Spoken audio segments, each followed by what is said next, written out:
1 Corinthiens 1, chapitre 15.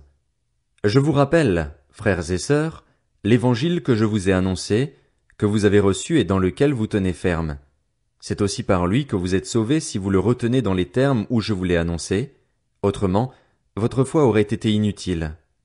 Je vous ai transmis avant tout le message que j'avais moi aussi reçu. Christ est mort pour nos péchés, conformément aux Écritures. Il a été enseveli et il est ressuscité le troisième jour, conformément aux Écritures. Ensuite il est apparu à Céphas, puis aux 12. Après cela, il est apparu à plus de 500 frères et sœurs à la fois, dont la plupart sont encore vivants et dont quelques-uns sont morts. Ensuite, il est apparu à Jacques, puis à tous les apôtres.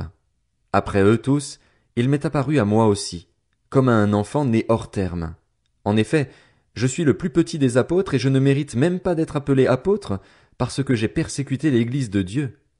Mais par la grâce de Dieu je suis ce que je suis, et sa grâce envers moi n'a pas été sans résultat. Au contraire, j'ai travaillé plus que tous, non pas moi toutefois, mais la grâce de Dieu qui est avec moi. Ainsi donc, que ce soit moi ou que ce soit eux, voilà le message que nous prêchons, et voilà aussi ce que vous avez cru. Or, si l'on prêche que Christ est ressuscité, comment quelques-uns parmi vous peuvent-ils dire qu'il n'y a pas de résurrection des morts? S'il n'y a pas de résurrection des morts, Christ non plus n'est pas ressuscité.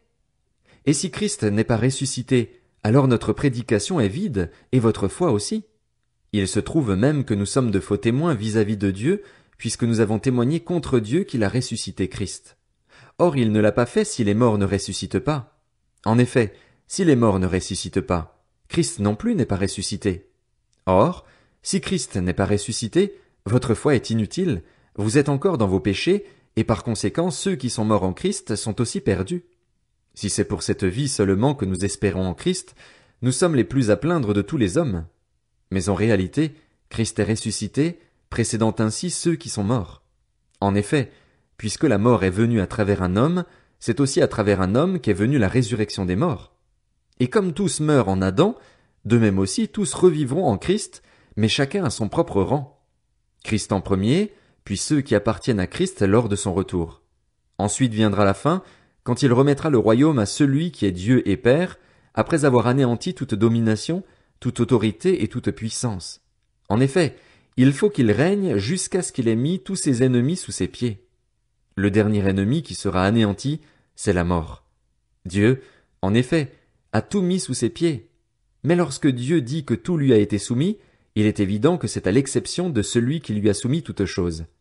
Lorsque tout lui aura été soumis, alors le Fils lui-même se soumettra à celui qui lui a soumis toutes choses, afin que Dieu soit tout en tous. S'il en était autrement, que feraient ceux qui se font baptiser pour les morts? Si les morts ne ressuscitent en aucun cas, pourquoi se font-ils baptiser pour eux? Et nous, pourquoi affrontons-nous à toute heure le danger? Chaque jour je risque la mort, aussi vrai, frères et sœurs, que vous faites ma fierté en Jésus-Christ notre Seigneur. Si c'est dans une perspective purement humaine que j'ai combattu contre les bêtes à Éphèse, quel avantage m'en revient-il? Si les morts ne ressuscitent pas, alors mangeons et buvons, puisque demain nous mourrons. Ne vous y trompez pas, les mauvaises compagnies corrompent les bonnes mœurs. Revenez à votre bon sens, comme il convient, et ne péchez pas. Car certains d'entre vous ne connaissent pas Dieu, je le dis à votre honte. Mais quelqu'un dira, comment les morts ressuscitent-ils et avec quel corps reviennent-ils?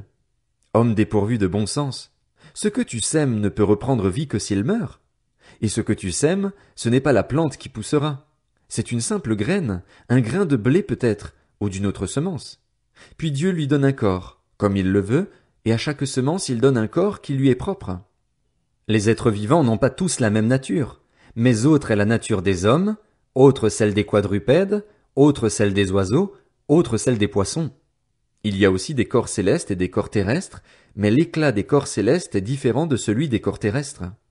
Autre est l'éclat du soleil, autre est l'éclat de la lune, et autre l'éclat des étoiles. Chaque étoile diffère même en éclat d'une autre étoile. C'est aussi le cas pour la résurrection des morts. Le corps est semé corruptible, il ressuscite incorruptible. Il est semé méprisable, il ressuscite glorieux. Il est semé faible, il ressuscite plein de force. Il est semé corps naturel, il ressuscite corps spirituel. S'il y a un corps naturel, il y a aussi un corps spirituel.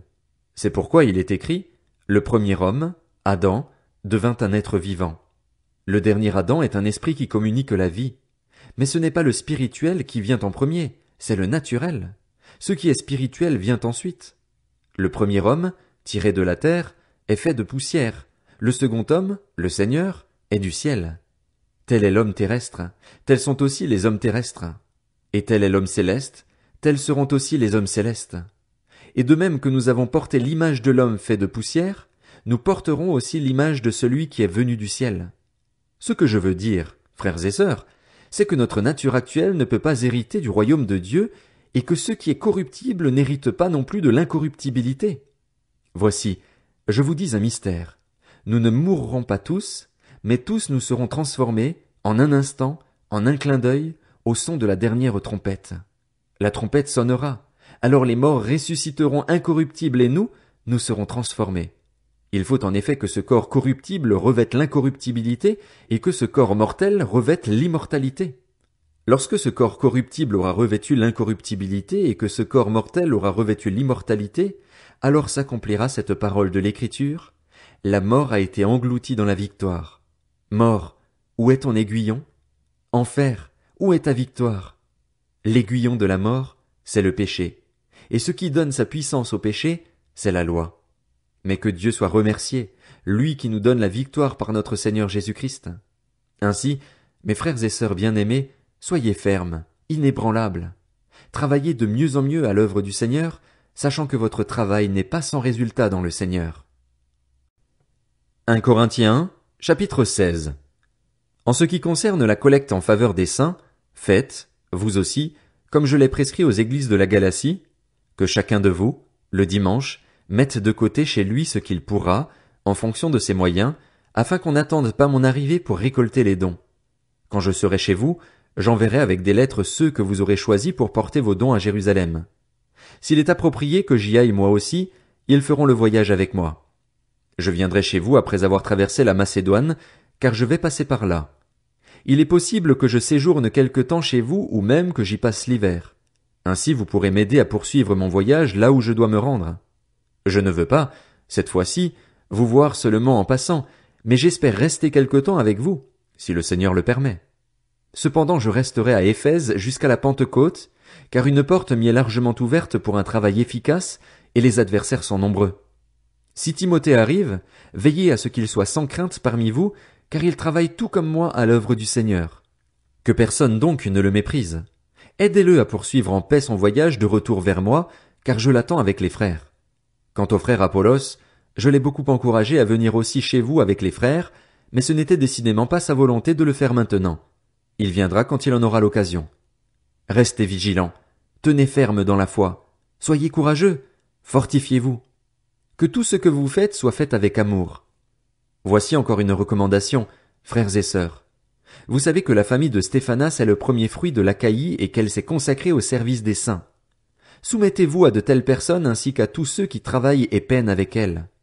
Je me réjouis de la présence de Stéphanas, de Fortunatus et d'Achaïcus. Ils ont suppléé à votre absence, car ils ont tranquillisé mon esprit et le vôtre. Sachez donc apprécier de telles personnes. Les églises d'Asie vous saluent.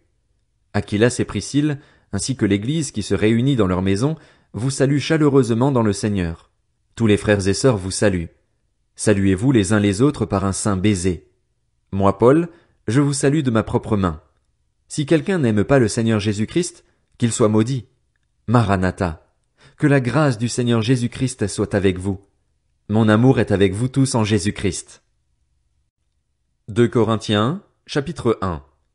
De la part de Paul, apôtre de Jésus-Christ par la volonté de Dieu, et du frère Timothée à l'église de Dieu qui est à Corinthe et à tous les saints qui sont dans toute l'Achaïe, que la grâce et la paix vous soient données de la part de Dieu notre Père et du Seigneur Jésus-Christ.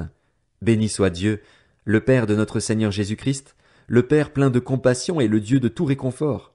Il nous réconforte dans toutes nos détresses afin que nous puissions réconforter ceux qui se trouvent dans la détresse, grâce à l'encouragement que nous recevons nous-mêmes de la part de Dieu. En effet, de même que les souffrances de Christ abondent pour nous, de même aussi, c'est par Christ que notre réconfort abonde. Si nous sommes dans la détresse, c'est pour votre réconfort et pour votre salut. Si nous sommes encouragés, c'est pour votre encouragement, pour vous permettre de supporter les mêmes souffrances que celles que nous endurons.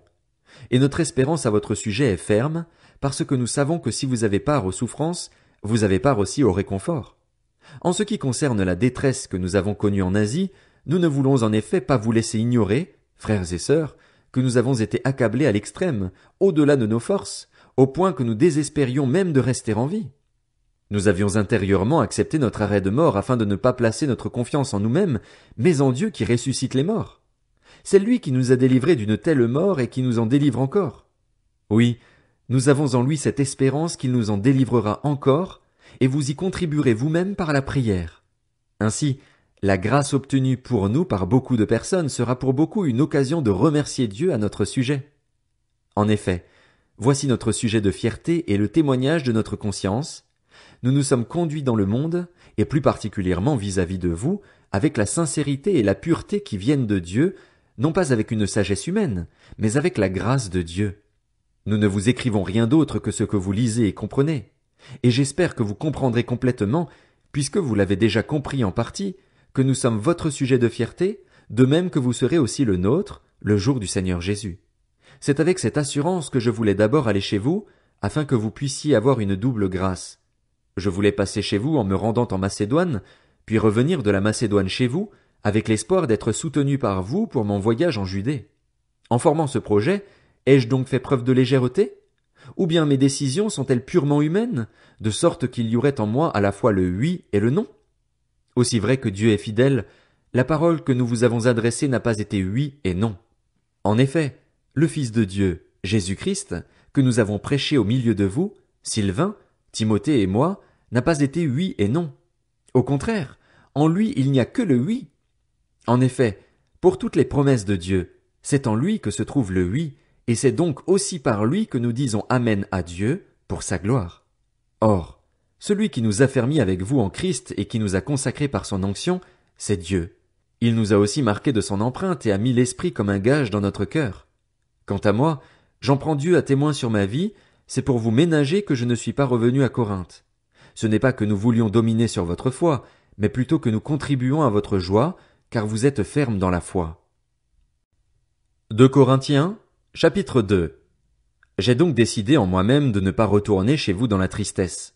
En effet, si je vous attriste, qui peut me réjouir, sinon celui que j'ai attristé? J'ai écrit comme je l'ai fait pour ne pas être attristé, à mon arrivée, par ceux qui devaient me donner de la joie, car en ce qui vous concerne, je suis convaincu que ma joie est aussi la vôtre, à vous tous. C'est dans une grande souffrance, le cœur angoissé et avec beaucoup de larmes que je vous ai écrit, non pas afin de vous attrister, mais afin que vous sachiez quel amour débordant j'ai pour vous. Si quelqu'un a été une cause de tristesse, ce n'est pas moi qui l'a attristé, c'est vous tous, du moins dans une certaine mesure, pour ne rien exagérer. Le blâme qui lui a été infligé par la majorité d'entre vous est suffisant pour cet homme. Maintenant, au contraire, vous devez plutôt lui pardonner et l'encourager, de peur qu'il ne soit accablé par une tristesse excessive. Je vous engage donc à faire preuve d'amour envers lui, car je vous ai aussi écrit dans le but de savoir, en vous mettant à l'épreuve, si vous êtes obéissant à tout point de vue. Or à qui vous pardonnez, je pardonne aussi. Et si j'ai pardonné quelque chose à quelqu'un, je l'ai fait à cause de vous, en présence de Christ, afin de ne pas laisser à Satan l'avantage sur nous, car nous n'ignorons pas ses intentions. Quand je suis arrivé à Troas pour annoncer l'évangile de Christ, bien que le Seigneur m'y ait ouvert une porte, je n'avais pas l'esprit en repos parce que je n'avais pas trouvé mon frère Tite. C'est pourquoi j'ai pris congé d'eux et je suis parti pour la Macédoine. Que Dieu soit remercié, lui qui nous fait toujours triompher en Christ et qui propage partout, à travers nous, le parfum de sa connaissance. Nous sommes en effet pour Dieu la bonne odeur de Christ parmi ceux qui sont sauvés et parmi ceux qui périssent. Pour les uns, un parfum de mort qui donne la mort, pour les autres, un parfum de vie qui donne la vie. Et pour cette mission, qui donc est qualifié? En effet, nous ne falsifions pas la parole de Dieu, comme le font les autres, mais c'est avec pureté, c'est de la part de Dieu, en Christ et devant Dieu que nous parlons.